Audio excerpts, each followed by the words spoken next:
Hello, Gata. Thanks for joining us here on Sports In. Lawrence joins me again. He shows up after 2 weeks of being absent. Lawrence, how's it going? Yeah, good. Thanks, Denny, and really good to be back on the show again. Yeah. 2 weeks, but really good to be back. You want to tell us what you were up to for the last 2 weeks? Yeah, I mean, I got to say it. I was in quarantine. I attended a conference that had a certain someone that was tested positive to COVID. So to minimize the risk and not put you in danger or any of the crew. I'm thankful. Thank you. I mean, not that, I had it. But the fact of the matter is I was in quarantine for 14 days, did the test, and got to say a big, what should I say? Just hard-working staff of the, the health center there. Yeah, they should be commended for it. Yeah, no. In trying times, they're doing a really good job. Absolutely. Yeah. All right, so let's get straight on with it. Tonight on the show, we have an interesting lineup for you. The National Soccer League picked up from round 11 over the weekend, and the Sogeri Plateau still seeing league action out there. And much later on the show, we bring you another great throwback, this time in the sport of cricket. All right, so Lawrence, do us a favor, do the scoreline. We didn't do it for the last 2 weeks. Look, I really don't want to do it. The Brisbane Broncos, I got something here in the back of my pocket. Look, I even got a mask, a Broncos mask. No matter what, I still got this. But anyway, let's continue on. The scores: Roosters 24, Dragons 16. Okay, it was 10-10 at halftime, but the Roosters just too good. Lachlan Lamb played there for the first game at number 7. New Zealand Warriors 26. Defeated Manly Sea Eagles 22. That's an amazing achievement by them. South Sydney Rabbitohs 28 defeated the Broncos. 10. We'll keep on moving. Melbourne Storm during the game lost Cam Munster 41, defeating Canterbury Bulldogs on 10. And Newcastle Knights. Ponga was in devastating form there, beating West Tigers 44-4. Penrith go about their merry way on top of the ladder there. Penrith 28 defeated the Canberra Raiders on 12. All right, so yeah, those were the matches on Sunday. Gold Coast Titans beat the Cowboys. They become the Queensland team that are currently on top of the Cowboys in Brisbane. But okay, we'll just keep going. Parramatta had a gritty win against the Cronulla Sharks, 14-12 in atrocious weather. It was raining cats and dogs, but they were able to get through that. So, yeah, those are the results of the NRL. We'll get straight into the split round 5 of the Digicel Cup, and these are the scores from last week. The Vipers are strong against Hella Wigman. I believe that was Hella Wigman's first loss, 26-12. And the Kimber Cutters, look, they were strong all throughout. Disappointed there by my Karus, PRK Galfiso, 26-8, Kimber Cutters, too strong there. All right, so yeah, that's the PNG NRL Digicel Cup. Lahanis, all right, this was right on the death. They beat the Dabaris in Lay, and Rabal Gurias too strong against the Anga Miok. So yeah, those are the matches of the NRL and also the Digicel Cup. All right, so still continuing with the scorelines to football. The National Soccer League finally resumed competition with round 11 matches on Saturday here in the capital and over in Ley. A much welcome headway following 4 months of little to no sporting action and consequently the discontinuation of NSL.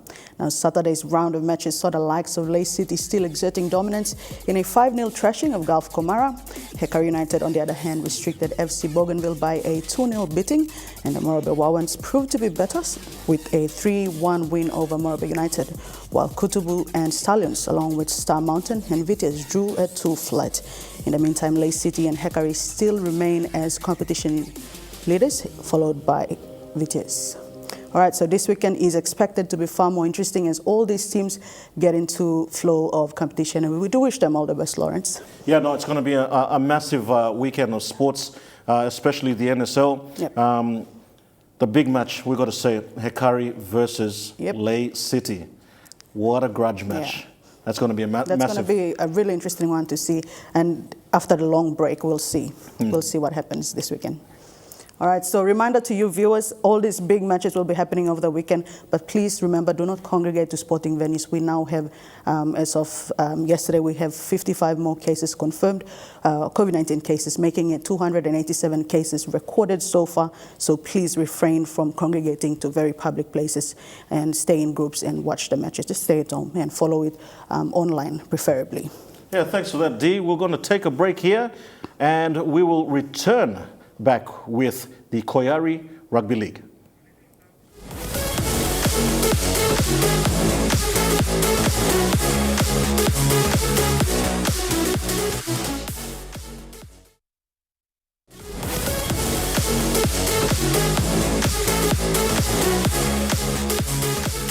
Welcome back. You're watching Sports Scene. Now, one of the most successful rugby league competitions in the Central Province is continuing its matches. This is the Koari Rugby League. President Walo Auda says the competition is adjusting to the new normal, implementing standard COVID-19 measures.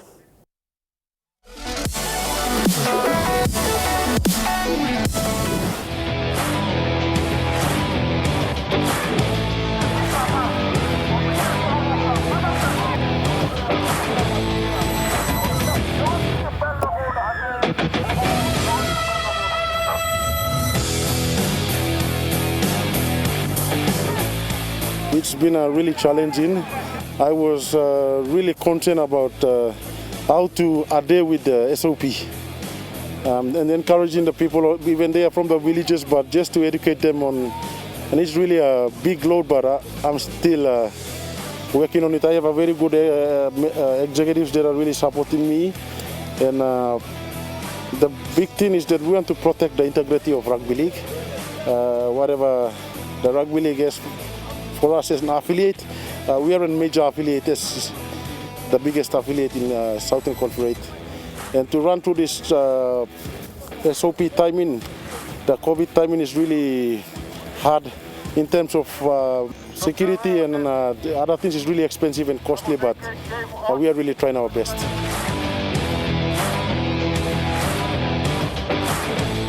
The communities in the Sogori Plateau and nearby Koari villages are embracing the game they love, this time with greater awareness on the viral disease.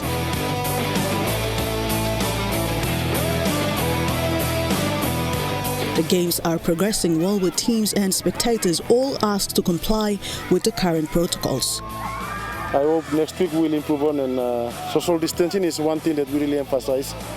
But then it's really a new thing to us here to do this thing, and I think it's the first of its kind that we are practicing it. As we go, we'll do a lot of awareness during the week to educate them, and it should be less than 15-20 at a supporters zone, just to give them distancing. And players only 20, only 17, one water boy, and no other extra men. Okay. So in terms of that, teams participating this year, just give us a heads up on the teams divisions. This year we have 2 divisions. We have A grade and under 20. I have a total of 10 teams participating. We have 3 teams from Sirinamu. Then we have Sirinamu Talapias, we have Sirinamu Owls, and Sirinamu Pukpuks. Coming down, we have Donaminas, we have Sogari Koitaki Country Brumbies, and then we have Ux Tigers, Pasidunas. We have Owens Trailstorms and Anavas. And last team coming up from Sapphire Vikings, 17-mile Vikings Sapphire. So all these teams are within the plateau of Sogeri. Just only one coming up from Sapphire within Koari LLG constituency. The league is one of the most successful competitions running in the province and has produced many renowned talent in the sport of rugby league. Some of the main ambition and aspiration that I have is to develop the venue area, the properties, to have a proper venue fencing that I'm doing now. So it will really boost up the playing. We have, like previously we have other players, but I need more still coming up. So just to, once they have a nice playing area, that will encourage them. It's not a 218. We have Veteranu PNG Power, our resource that really going into Port Moresby. I think when we do our plannings and structures properly, that's the way forward to tell the government and the stakeholders and enterprises that they will they will bet on a more organized plan. Competition organizers say maintaining physical distancing remains a challenge for the competition.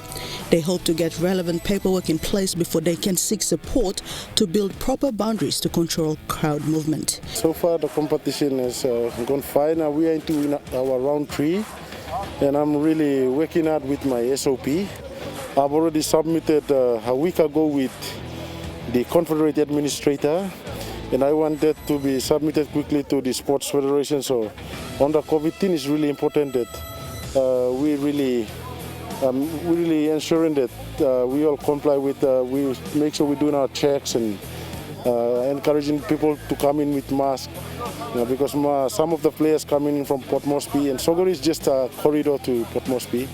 But with the match, we are going fine. We are just improvising with bush materials, doing our restricted areas, our players' zones, supporters' zone, official zones. But the work hasn't been fully completed. Hopefully we'll complete it by this week, next week, and I'm really appealing to the Confederate to quickly submit and follow up on the SOP, which is really important. If that doesn't happen next week, I'll definitely close down the competition and wait for that approval for indefinite time. And as soon as that SOP is approved by the Sports Federation Special Committee.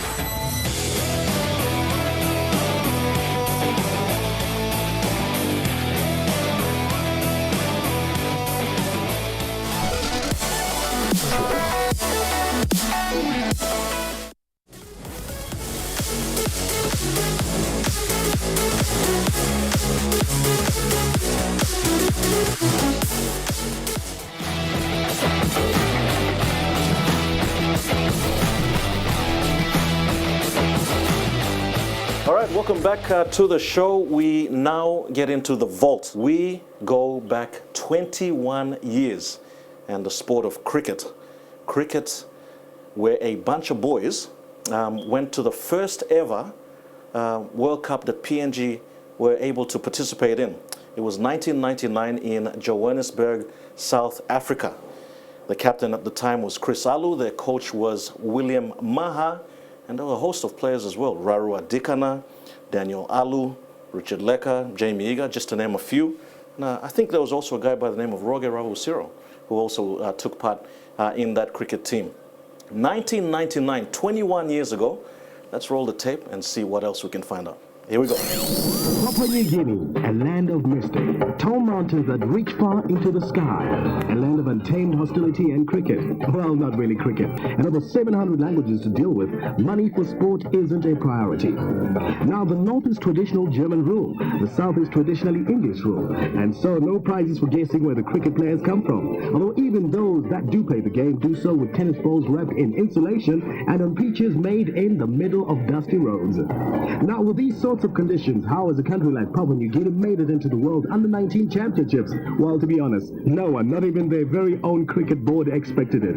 But they went and gave it their best in Hong Kong, in the qualifiers, and qualified. Now they're here for the World Championships and certainly the underdogs.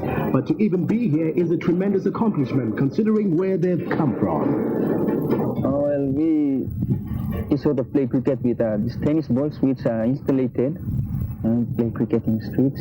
Of course, our fields are not like this where we have a lot of green grass on. Mostly it's like bare sand or gravel, if you like, and it makes fielding very difficult in that types of situations. We don't play on turf wicket in Papua New Guinea. We have concrete with canvas matting on top, or the synthetic matting.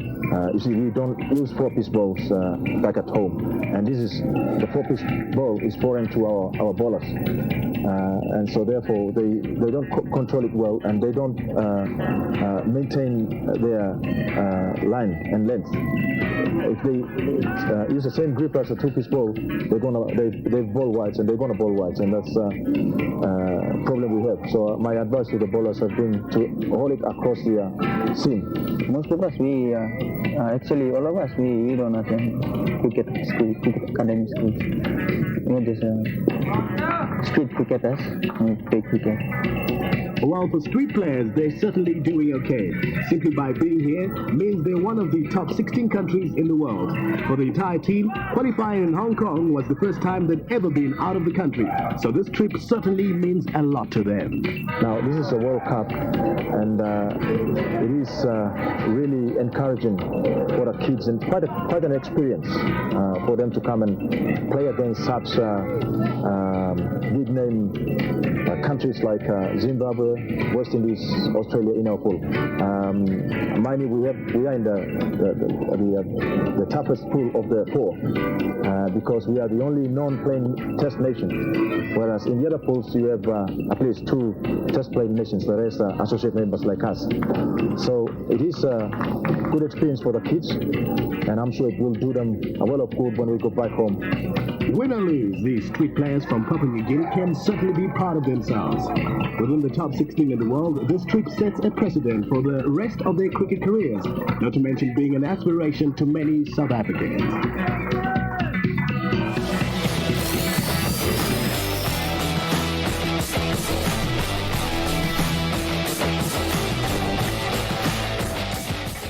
Well, there you go. 1999, 21 years ago. And with me in the studio, we've got the vice captain at the time, Rarua Dikana.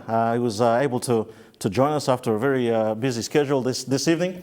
Mate, that definitely brings back some memories for you. What do you reckon? Yeah, it's very good memories to have a look at the scenes there, and brings back a lot of fond memories as well. 21 years ago. Yeah, look, I mean, 1999, can you just give us a story? How did, cricket get there? 98, you qualified in Hong Kong, and then, for most of you, this was first-time trips, huh? Yeah, exactly. The ICC had restructured the system and allowed the affiliate members to have a crack at the World Cup. So they came up with the qualifying system where we were able to attend in Hong Kong. Man, this is out of topic, but you've lost a bit of hair since that. Yeah, exactly. a lot, actually. Man, you see Jamie Eager, geez, he had a bit of some hair on him. I don't know whether he still got that much hair left on him as well, but yeah, it was a long time ago. And look, as the commentator said then, you set a precedence, the first for Papua New Guinea to attend that. Since then, how many have we attended to so far? Yeah, the 1990 World Cup was a good stepping stone for cricket, and we actually when we got to South Africa, no one heard of where Papua New Guinea was. Yeah, so they're starting to ask around when we sort of got some world maps with us to point exactly where we were. Wow. Yeah, so that was an icebreaker when we actually got there, and was important for the development of the game in the country, and we sort of put cricket or PNG on the world map. A lot of the players went on to play for the national team. They're good young talents. To get to a World Cup, we had a very good bunch of young talent around that time, and a lot of them went on to play for the national team. What was the one thing that really stuck out in your mind? Well, a lot of things came because I can actually remember a lot of the things because it was like very exciting time for cricket, and cricket was number one, and then the South Africa, which is halfway around the world to get there, and all those things came, and we were the first ones to do that, and it was a very good feeling. And when he rang, I said it will be good to share some of the memories, and from the horse's mouth. It's exciting when you achieve a big thing like that, to get to a Festival World Cup. You can recall a lot of things. 21 years ago, and to be able to say now that PNG has qualified for the T20 World Cup, how does that make you feel? I bet the same feeling when we got into the World Cup for the first time ever. I think the senior guys, the Baramandis, I think they would have had the same feeling. It's gonna change the game in country, or it changed the lives of the boys that are involved. They're into something special. They've achieved something special, and I think it's gonna stay with them for a very long time. We actually had, we played in the senior team. We never had the chance. I think these guys are gonna hold these memories. Qualifying for the World Cup for a very long time. Well, I've called a lot of the boys to tell them, look, make sure you watch tonight, and you'll be seeing some really good faces and some 21 years ago. But mate, thank you very much for coming on the show tonight, and I hope you enjoyed the segment on the vault. Nice, it was a pleasure to be here. Thank you. All right, that's it for the vault. We'll come back and wrap things up right here on Sports Scene.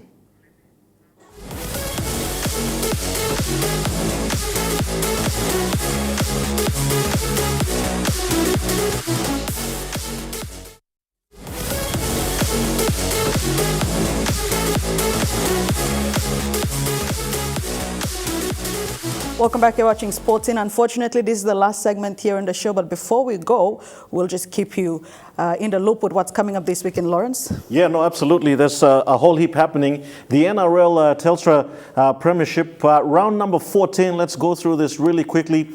Roosters playing the Storms tonight.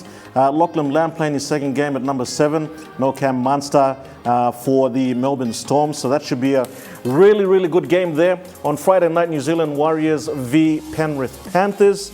And the Parramatta Eels will take on the St. George Dragons. Paul McGregor, the coach for the Dragons, got the sack. That apparently is his last game for the Dragons. Super Saturday, Cronulla Sharks take on the Gold Coast Titans.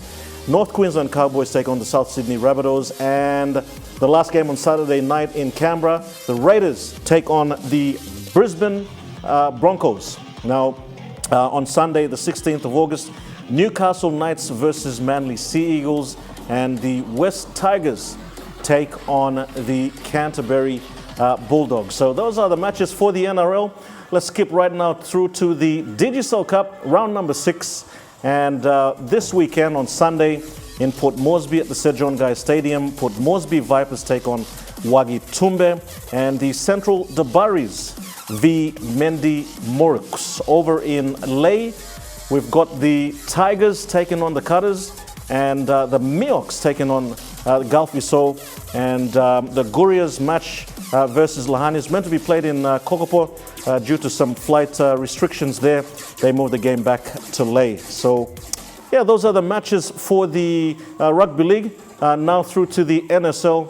Massive matches here in Port Moresby on Saturday. Star Mountain versus Bougainville FC. Vitias take on Morobeh Wawens, and the match of the season, of the round, you name it, Hekari versus Lae City.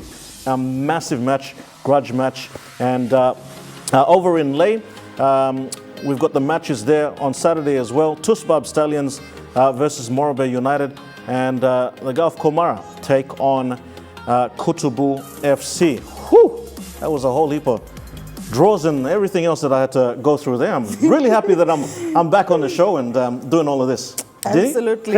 I am so happy you're here to do all of that. All right, so for this weekend, please do not go anywhere. If you want to check out any other sporting action apart from this, you can always tune into EMTV on both Saturday and Sunday at 1 p.m. And you'll catch 2 matches. On Saturday, Magpies versus Fever, and on Sunday, Lightning versus the Swifts. So that's about it for this weekend. So this is where we'll leave you. Please do get in touch with us if you would like to share a story tip or participate on the show in any way. And for sporting bodies, do get in touch with us on contact details coming up on your screen now. Contact us on 312-9200 if you have anything to share with us, or email us at sports@emtv.com.pg, or message us on our Sports Scene Facebook page and leave your contact details, and we will get right back to you. All right, so Lawrence, let's say goodbye to our viewers now. We've been talking for too long. Listen, enjoyed every minute of it. We'll catch you next week, Thursday, for another edition of Sports Scene. Bye for now. Coming up next week.